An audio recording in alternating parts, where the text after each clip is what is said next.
Você já sentiu isso? Aquela exaustão que não é só do corpo, é da alma. É a sensação de estar dando um murro em ponta de faca. É aquela sexta-feira, 5 da tarde, e seu chefe joga uma pilha de relatórios na sua mesa que precisam estar prontos na segunda.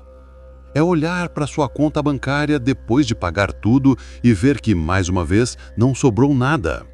É ter a mesma discussão com o seu cônjuge sobre o mesmo problema pela 10ª vez e sentir aquele silêncio frio tomar conta da casa. É a sensação de estar preso num ciclo.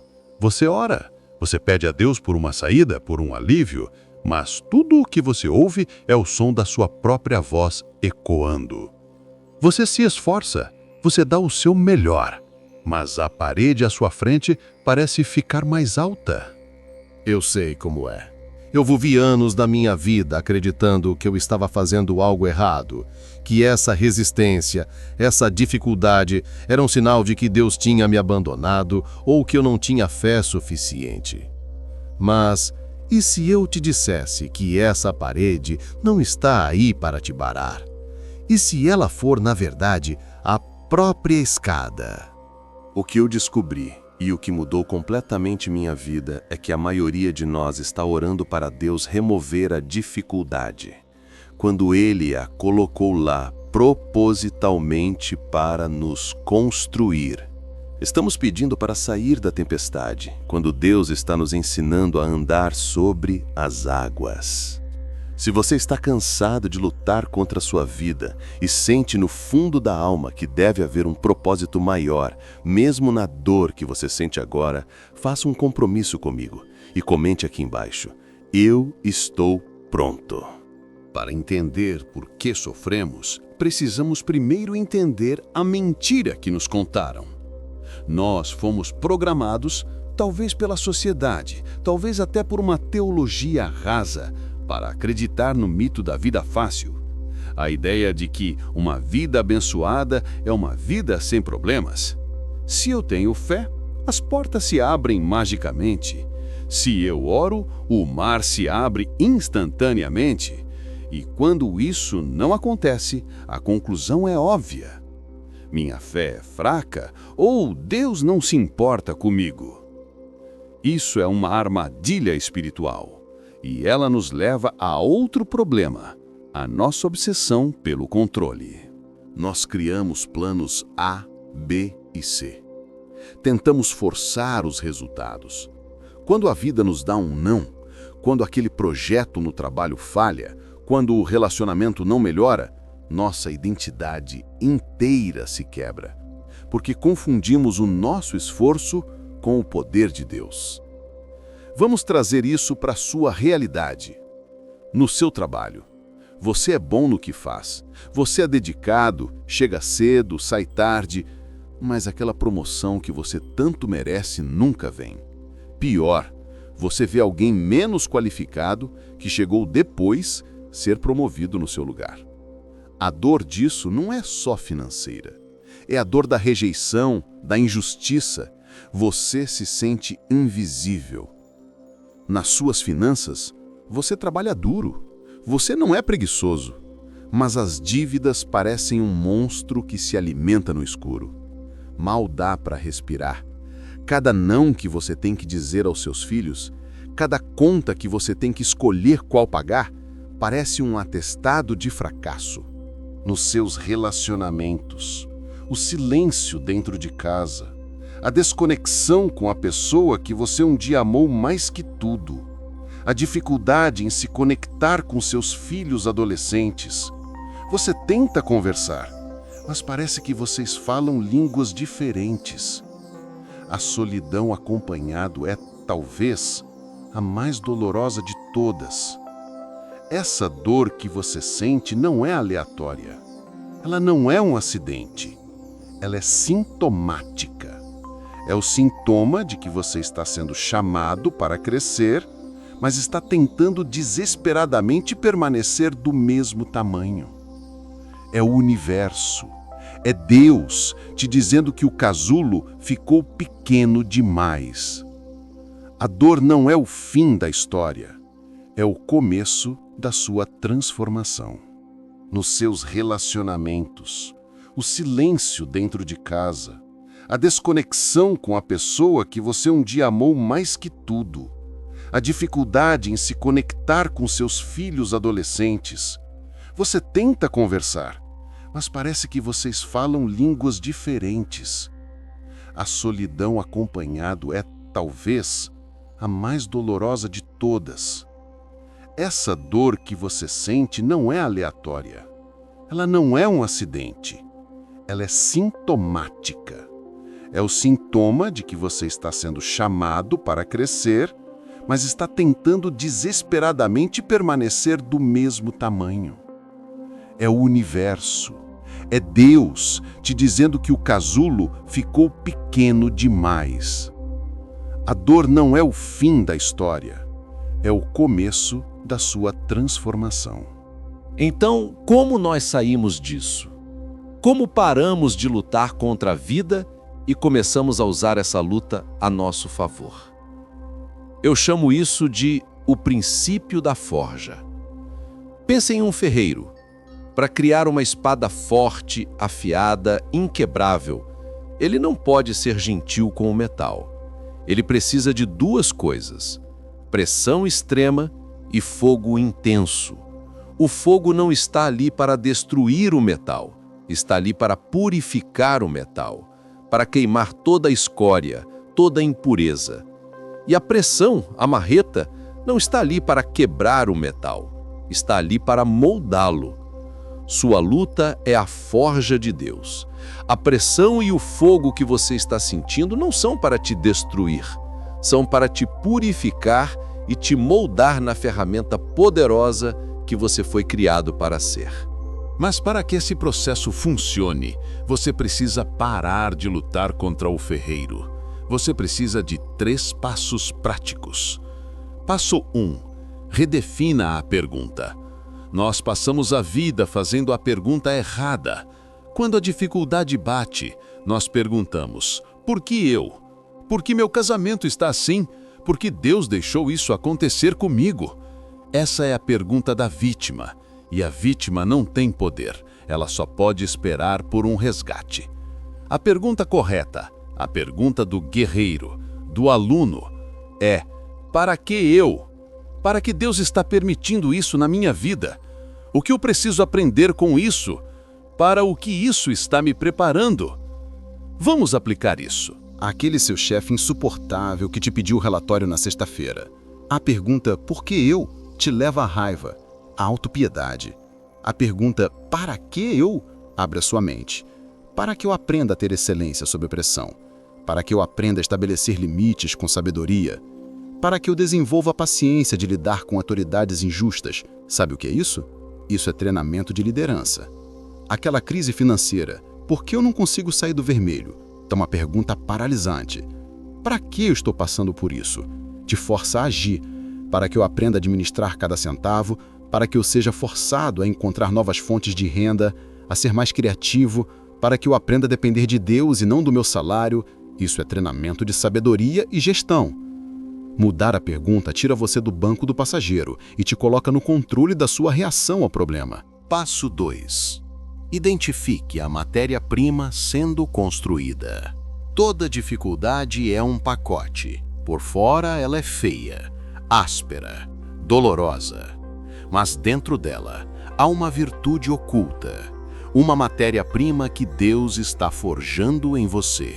Sua tarefa é desembrulhar o pacote e encontrar essa virtude. Eu percebi que eu odiava esperar. Eu era impaciente. Então Deus, na sua sabedoria, me colocou em longas salas de espera.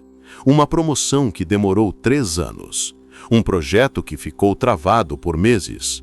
Uma oração que ele levou anos para responder. Ele não estava me punindo. Ele estava forjando paciência em mim. Pense na sua luta agora. Se você está lidando com um conflito constante no relacionamento, a virtude oculta é a comunicação, a empatia ou a força do perdão.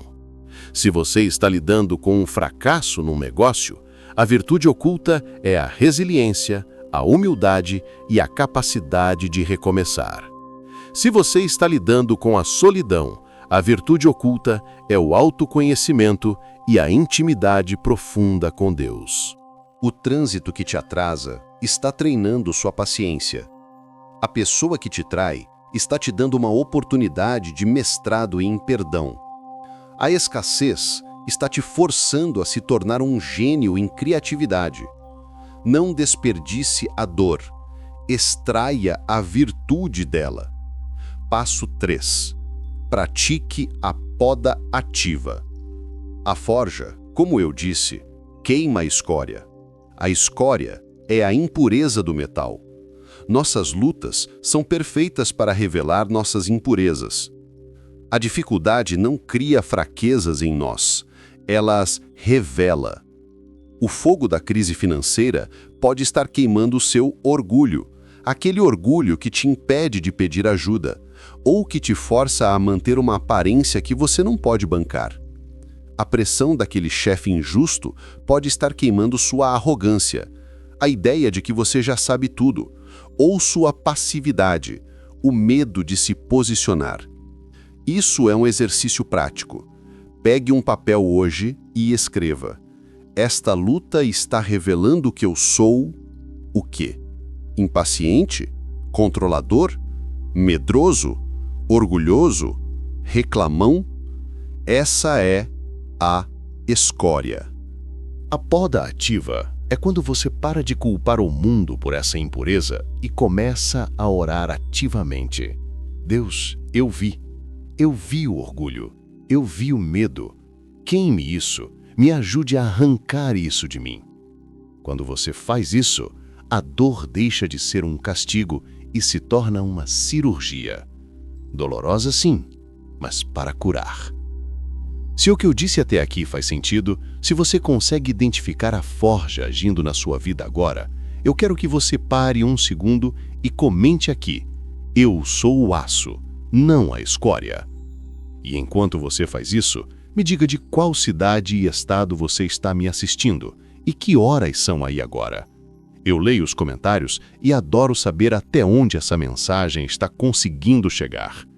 Agora, você pode pensar: tudo bem, isso é uma boa psicologia, uma autoajuda positiva. Não, não é. Isso não é autoajuda. Isso é um método central de Deus, revelado em toda a Bíblia. O princípio da forja não é uma ideia humana, é o design divino para o crescimento. Vamos olhar para a justificativa bíblica do porquê isso funciona. Pense em Davi. Davi foi ungido rei de Israel quando era um adolescente, cuidando de ovelhas. O que aconteceu depois? Ele foi para o palácio e sentou no trono? Não. Ele foi para o campo de batalha lutar com Golias e depois foi caçado como um animal pelo rei Saul por anos. Davi passou a maior parte da sua juventude vivendo em desertos e cavernas. Vamos aplicar nossa pergunta: por que Deus? A resposta bíblica é: para quê? A caverna de Adulão não foi a prisão de Davi, foi sua sala de aula. Foi lá que os endividados, os angustiados, os problemáticos de Israel se juntaram a ele. Ele não podia aprender a liderar uma nação no conforto do palácio. Ele teve que aprender a liderar um bando de desajustados numa caverna escura. O deserto não foi um desvio do seu destino, foi o caminho para o seu destino. Deus estava forjando um rei. A pressão de Saul estava ensinando estratégia militar. A escassez do deserto estava ensinando total dependência de Deus. O trono seria o resultado. A caverna foi o treinamento. Pense em José. José teve sonhos de grandeza, de que sua família se curvaria a ele. O que aconteceu em seguida? Um trono? Não. Um buraco. Ele foi vendido como escravo. Foi parar no Egito. Justo quando as coisas melhoram na casa de Potifar, ele é acusado injustamente e jogado na prisão. Por anos. Por que Deus? Para que José? Na casa de Potifar, um escravo hebreu aprendeu a administração egípcia a um nível mais alto. Na prisão, ele não ficou chorando num canto. A Bíblia diz que ele se tornou o administrador da prisão.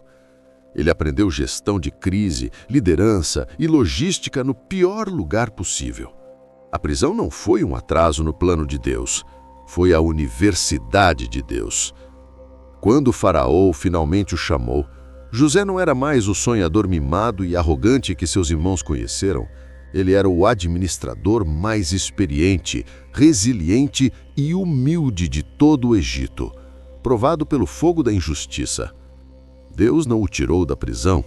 Deus o usou na prisão, o treinou na prisão e só o promoveu quando o aço estava temperado. A própria Bíblia nos dá a fórmula.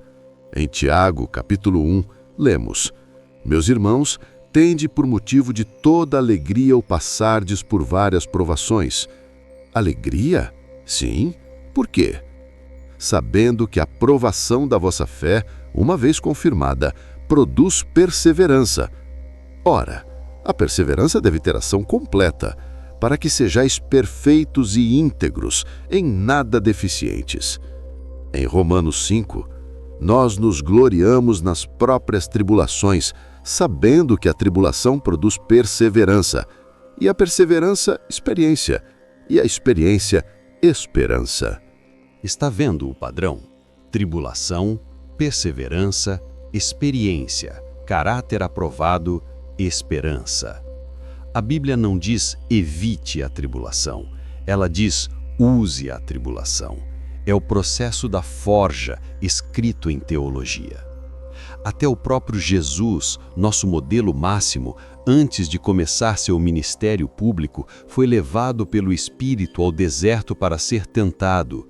O deserto foi sua prova final. Ele teve que vencer a tentação do poder fácil, da fama instantânea e da provisão mágica para poder nos ensinar o caminho difícil do serviço, da humildade e da cruz. O deserto não foi um acidente. O deserto o qualificou. Portanto, a sua luta, essa dificuldade que você está passando agora, não é um sinal da ausência de Deus. É a prova mais clara da obra de Deus. Ele não te esqueceu, ele está te forjando. Ele está te qualificando para o próximo nível. Vamos recapitular a nossa jornada hoje.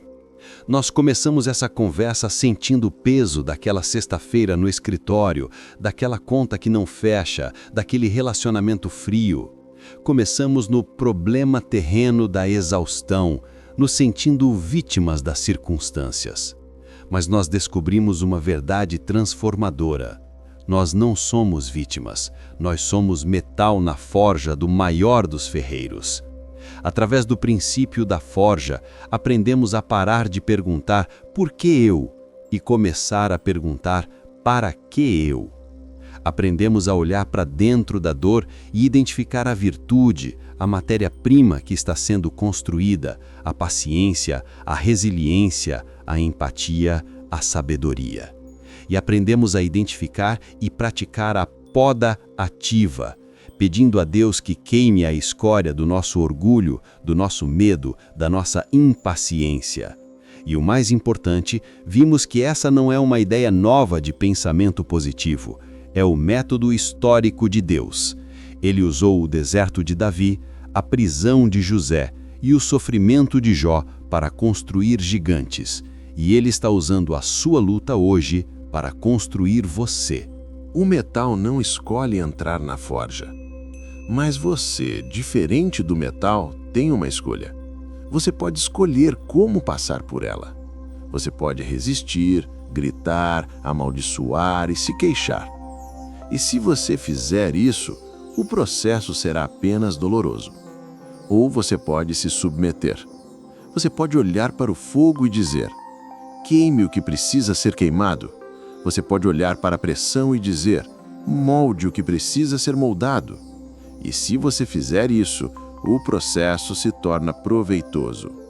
Sua promoção que não veio, talvez Deus esteja te guardando de um ambiente que te destruiria ou te forçando a ter a coragem de empreender. Sua crise financeira talvez seja o início da sua maior lição sobre dependência nele e o nascimento de uma criatividade que você nem sabia que tinha. Sua crise no relacionamento talvez seja a morte do seu egoísmo para que um amor verdadeiro e maduro possa nascer. O trono, a vitória, o seu destino. Isso é garantido pela promessa de Deus. Mas o trono exige um rei ou uma rainha que foi provado. A forja não é para te impedir de chegar ao trono. A forja é o que te dá autoridade, o caráter e o direito de se sentar nele. A sua luta tem um propósito divino. Sua dor está sendo convertida em poder. Se você recebe essa palavra, se você entende que sua dor é, na verdade, sua preparação, sua qualificação, eu quero que você declare isso agora com fé. Comente aqui embaixo: eu recebo a minha coroa. E se essa mensagem foi o fogo que você precisava para continuar sendo forjado, faça 2 coisas por mim. Primeiro, se inscreva neste canal, porque o que falamos aqui é para fortalecer seu espírito para a batalha. E segundo, compartilhe este vídeo. Pegue o link e envie para aquela pessoa que você sabe que está no meio da forja agora. Seja a voz de Deus para ela hoje. Lembre-se, você não está sendo destruído. Você está sendo construído.